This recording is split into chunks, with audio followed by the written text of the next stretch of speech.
Welcome to another exciting episode of the Million Dollar Peddlers. I'm Paperboy, and I'm solo today for one very big reason, because I go to sales, and that's what today's video is about. It's about some insider tips to going to sales. I would have my cohort here, except all he would offer is, I'd say to him, hey, can you give us some tips for sales? And he'd say, I don't go, so don't go. And although it would be a good line, it really wouldn't do anybody any good.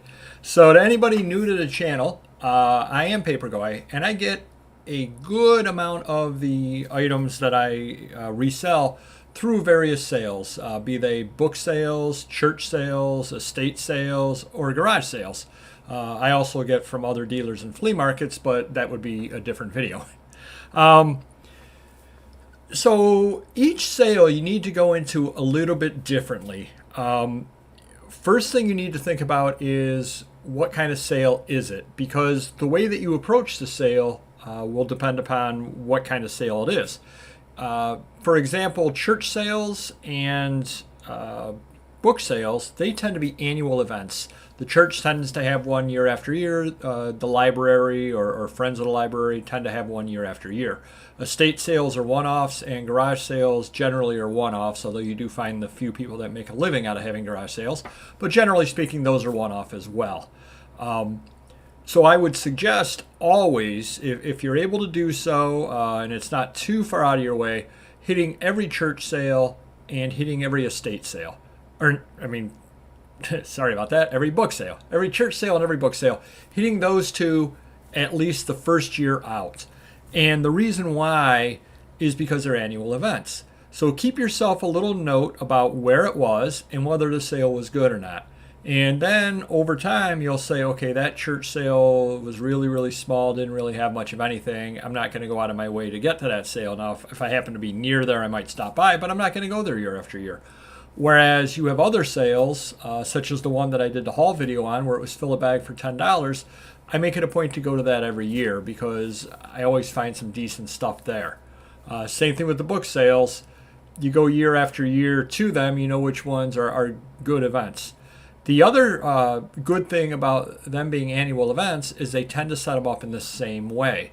So for example, at that church sale, as soon as I get there, I go upstairs because that's where the books are. I know right where the books are. I know exactly what room I need to go to. Same thing with some of the book sales. I know, okay, they've got the novels over here, they've got this over here, this room over here has the biographies, etc., and I go right to the older books. So that's pretty important because once you've been there once and you figure the layout, then the next year, 99 times out of 100, it's going to be exactly the same way, and you can cut a lot of time off by just going right to what you want. Doesn't mean you don't look at the other stuff, but it's always best to go to what you know first, to find the good stuff, and then you meander through the rest of it. When you're at book sales and sometimes church sales, sometimes they'll have a different name for it, but they may have a collectible section, they may have a boutique section. They'll have a name like that at some of them, some of the higher end sales, and that's always the first place to look. You go to those things to start because those are what they've picked out to be the better items. And you can go there and sure, you're going to spend a little more money. You might be spending $20 on a book, but you might be getting a $100 book for that $20. And sometimes they've got stuff in there just because they kind of want to fluff up the area to make it look like there's a lot of stuff. Sometimes they've got some lower price things there as well. But that's definitely would be the first place to go to if you're going to a book sale or a church sale and you've been there before. Go to the collectible or boutique area first. Then go to the area of your own expertise, whatever that happens to be, and then move on to check out the rest of the stuff. But that way you're more likely to get to good deals. Next thing is know what the prices are. Now, it doesn't really matter, generally speaking, at a book sale or a church sale because they want the stuff gone. So generally, hardcover books might be $1, might be $2. If it's the last day of the sale, you can work a deal out with them a lot of times, or a lot of times they just want the stuff gone and they'll have the bags you can just fill up and just get them out of there. A lot of times, now the one was an upscale sale, it was $10 for a bag. A lot of places are $3 to $5 for a bag. Just fill the bag and get the stuff out of there because they do want that gone. Estate sales and garage sales are different animals altogether. garage sales, probably the most important thing on those is know what kind of neighborhood it's in, because that will teach you, or you will learn what you can probably find there. That's not to say you can't find some good old books in a new development, because you certainly can. They may have moved them, but odds are they would have sold them at their prior house. They would have tried to sell them as opposed to moving them and then trying to sell them. So when you see a newer development, you can definitely do well there, but you're probably going to find things that you can sell on Amazon. You're going to find higher priced items that you can flip for more money. They went and they bought a coffee maker that they never ended up using, and it's a $75 coffee maker, and they want $15 for it because they want it gone. Well, it's still sealed. That's the kind of thing you're going to find at a garage sale in a newer neighborhood. You go back into the older neighborhoods, and a lot of times you can find some older stuff there. Sometimes they just pull a couple boxes down out of the attic that they've had forever, and they just kind of put those out for sale as well. Garage sales are more difficult if you're in the older business, antique vintage stuff, just because you don't often find that stuff. Now, if you're into the stuff from the 80s and 90s and 2000s, you can do very, very well there. So if you're going for Goosebumps books, things like that, those things do sell. Those are best found at a garage sale, and you can just say, hey, what do you want for all of them? And they just want them gone, so they'll give you a really, really good price on them. I had the one video where we picked up the G.I. Joe 3 3/4 inch figures at a garage sale. They just wanted them gone. They gave me a price on the entire box of stuff and wanted them gone. So that's the kind of thing you can find at the garage sale. Not that you can't find older things from time to time, but your best hope for that is just getting lucky at a sale in an older neighborhood. Another thing to look for when you're looking for garage sales, definitely do look for the street sales or the neighborhood sales, because you never know on a garage sale. It could be hit or miss. And if you drive out of your way to go to a garage sale, and we've all seen the people that put the signs up that say huge garage sale, and you go there and they've got almost nothing there. Their opinion of what's huge is different than my opinion sometimes. Similarly, you go there and they've got absolutely they've got no paper items, but they've got a lot of stuff, but it's all furniture and things like that. Not worth my time to drive out there. However, if there happens to be a neighborhood sale and I'm out at the neighborhood sale, I can walk in, take a quick look, and walk on down to the next house. So you do want to look for the neighborhood sales, but do realize a lot of places have the same neighborhood sales year after year after year. You get the same houses setting up, so they may be picked dry the first year of the sale, and then the next couple of years they're just kind of putting over, they're running on fumes of stuff that didn't sell the prior years. Or you also have the people that live in those developments that know that the sale's coming, so they go and they buy stuff all year long, hoping to make a profit on it at their sale. They go to somebody else's sale and buy a bunch of stuff, leftovers for $10, and they put the stuff out for $1 a piece at their sale and make some money as well.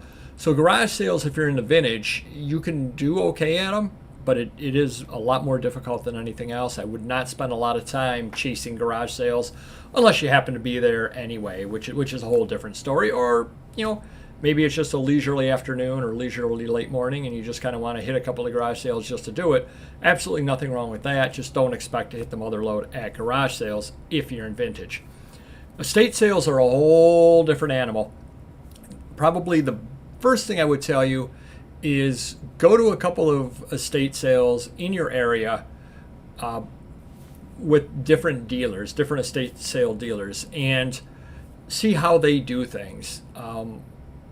Locally, we've got one person that's very, very high priced. We've got one person that really will not deal at the end of the second day. We have another person that'll deal right away on the second day and let you haul a lot of stuff away for a very, very cheap price. Very, very easy to deal with. So they all are a little bit different in how they do things. We've got a couple, 2 or 3 estate sale dealers that tend to only get good estates. So if you see their name on it, you can go to it because you know it's going to have some good stuff in it. You've got some that respect paper and vintage things and put a lot of pictures up of it. You've got other ones that don't put any pictures up of that kind of thing, but they've got pictures of literally, I've seen it, where they've got spices from the spice cabinet, which I could go and buy for $1 down at the corner, down at the corner store. I'm not going to go pay them 50 cents for an open thing of spice. That's just kind of doesn't seem overly sanitary to me. However, That's what they choose to do because they don't respect paper for whatever reason.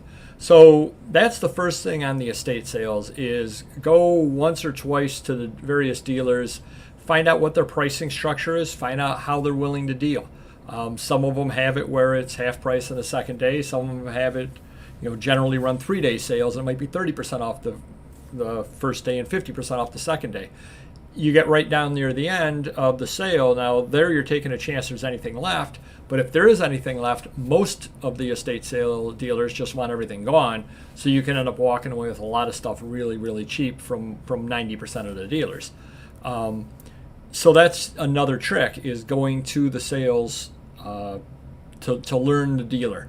The next thing that you want to do in those is, just like in garage sales, the neighborhood definitely matters in those as well.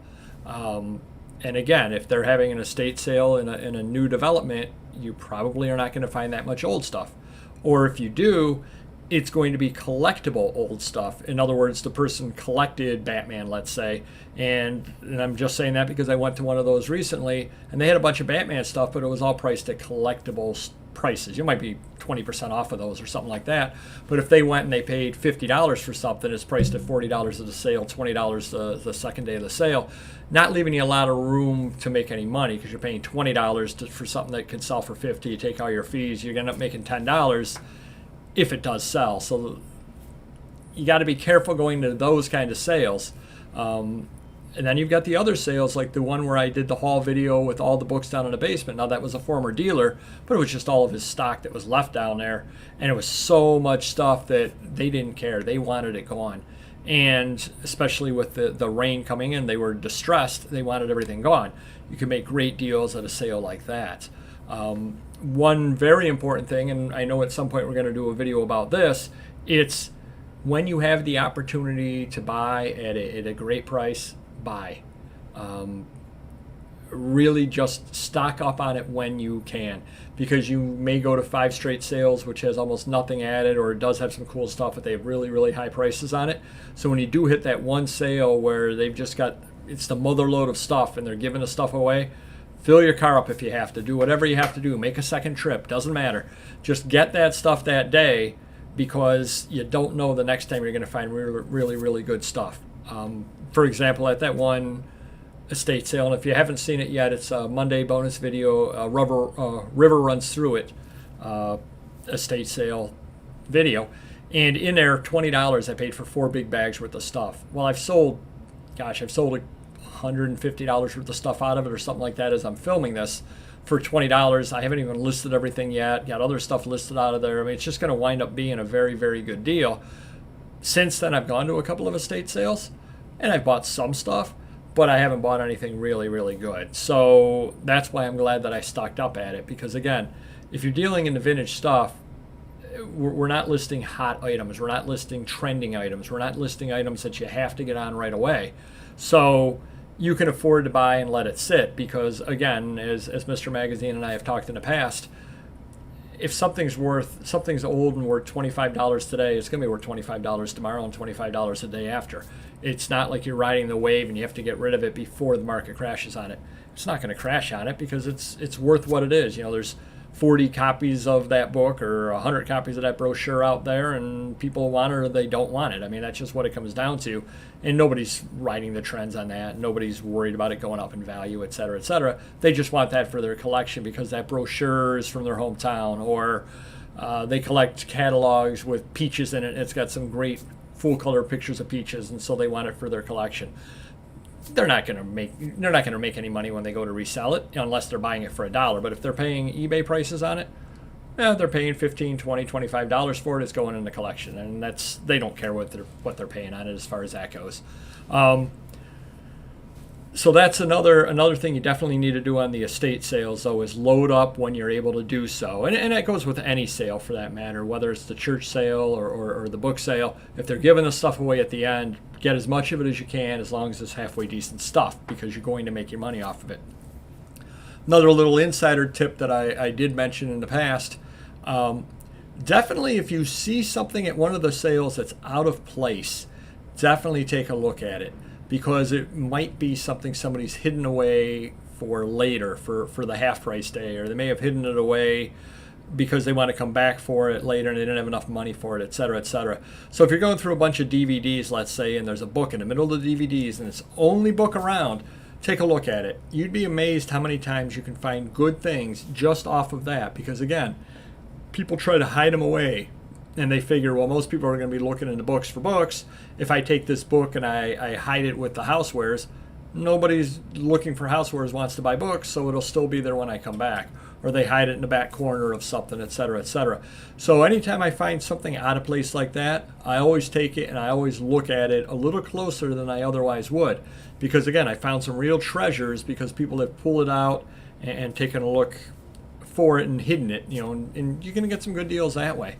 Another thing to keep track of is, especially near the end of sales, don't bother going for most things with ISBNs on them if you're into the books, because the scanner has probably already been there. Now, if there's only 10 books there, the scanner's not going to waste its time going to it. But if there's a lot of books, especially a book sale, a scanner is going to figure out a way to scan the books. So, that John Grisham novel there, it's not worth anything. At those sales, what you definitely want to do is you want to go for books without ISBNs, because they can't scan them at that point. So the older books, which are generally the ones you're looking for anyway, or if you do know it's a newer book, but it could be a first print. So I always pick up Da Vinci Code, for example, and take a look, and I did score a first print that way. I scored a first print of a Lemony Snicket that way, just because I was at the sale and I knew the scanners had been through, but they're not actually picking the books up and looking at them. They literally have the price point set, and they're just scanning every single book. So know who your competition is, who's been through. That way you're not wasting your time looking for things that they've already scanned through, or if you are looking for them, you're doing so in a wise way. So hopefully that helps you a little bit. Every type of sale has its own little tricks to it, and do let me know down below if this has helped you any, if you did get anything out of it as far as picked any treasures up. Do let me know the treasures that you do find out there. And if you could do me the favor, hit the like button, and I'll see you next video.